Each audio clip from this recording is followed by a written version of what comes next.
ایک ایسی خوفناک اور وحشی قوم جس کا خروج نسل انسانی کی تباہی ثابت ہوگی۔ ان کے چہرے انسانوں جیسے مگر انسان نہیں،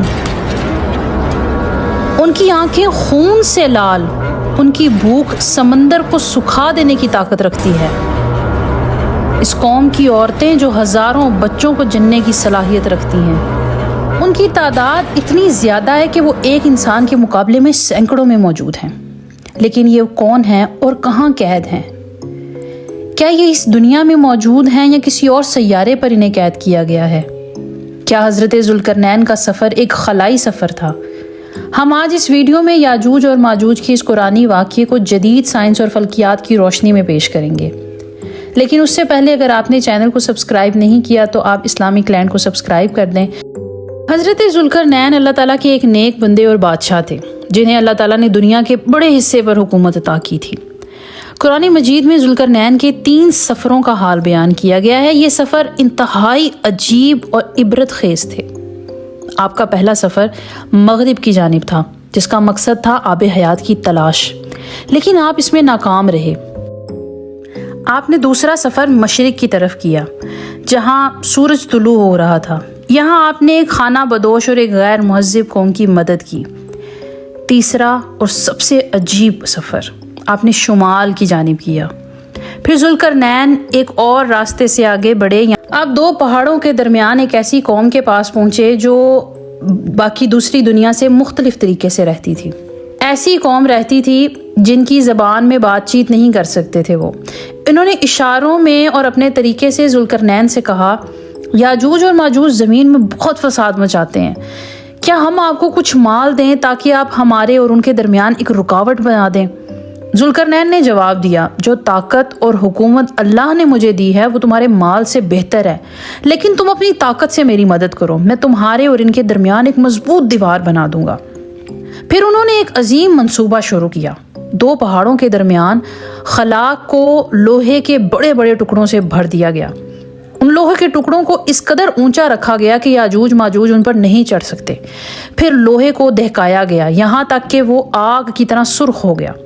اس پر پگھلا ہوا تانبا بہا دیا جس سے وہ بالکل ہموار اور ناقابل شکست ہو گئی۔ سورۃ الکہف میں اللہ پاک قرآن پاک میں یہ سارا واقعہ آیت نمبر 97 تک بیان کر چکے ہیں۔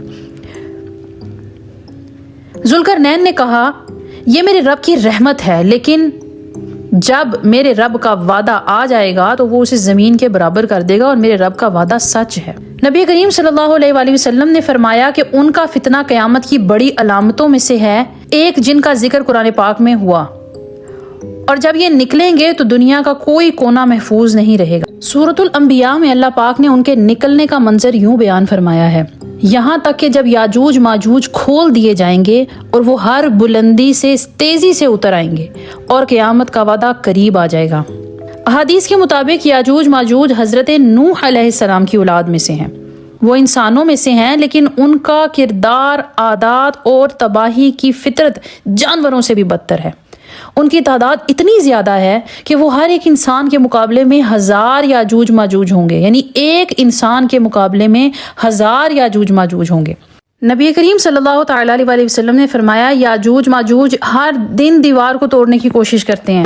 جب انہیں لگتا ہے کہ بس تھوڑی سی رہ گئی ہے تو وہ کہتے ہیں کہ کل مکمل کریں گے، مگر اللہ تعالیٰ اسے پھر پہلی حالت میں لوٹا دیتا ہے، یہاں تک کہ جب ان کے نکلنے کا وقت آتا ہے تو وہ کہیں گے انشاءاللہ، اور پھر وہ دیوار ٹوٹ جائے گی۔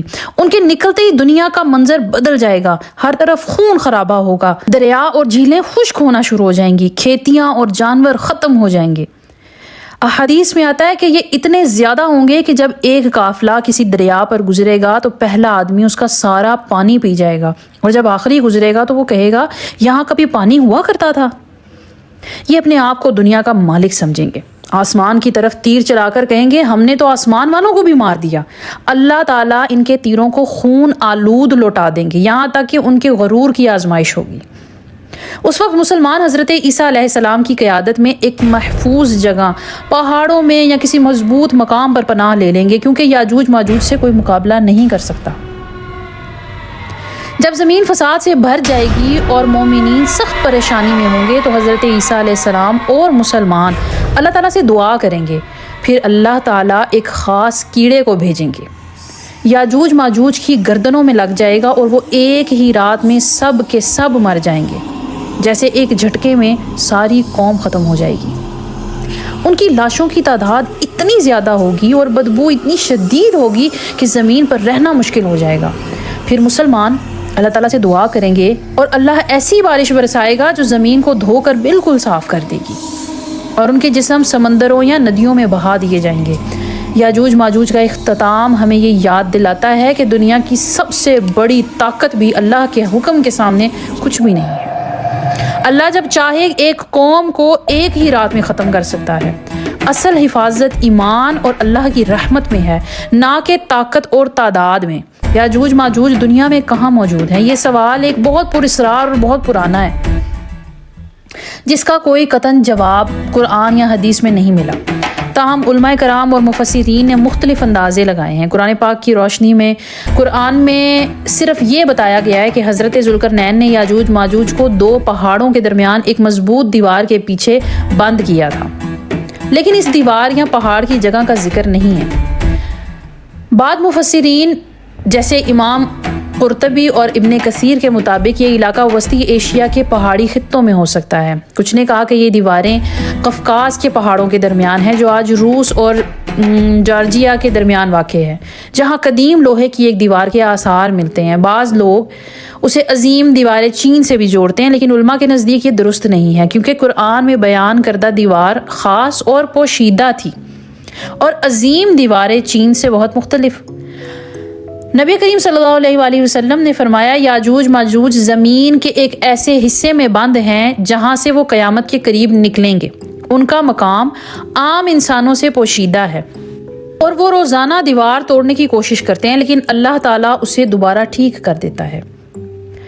آج تک یاجوج ماجوج کی اصل جگہ کا علم اللہ تعالیٰ ہی کو ہے۔ یہ ممکن ہے کہ وہ کسی ایسے علاقے میں بند ہوں جہاں انسان ابھی تک پہنچے ہی نہ ہوں، یا اللہ تعالیٰ نے ان کے مقام پر پردہ رکھا ہوا ہے اور اللہ جب چاہے گا وہ پردہ اٹھا دے گا۔ انسان اپنی ذہانت سے، اپنی صلاحیتوں سے اس مقام تک نہیں پہنچ سکتا اگر اللہ نہیں چاہتا تو۔ اگر ویڈیو پسند آئی ہو تو چینل کو سبسکرائب کر دیں، بیل آئیکن پر پریس کر دیں، اپنی رائے کا اظہار مزید کامنٹ باکس میں ضرور دیں۔ شکریہ۔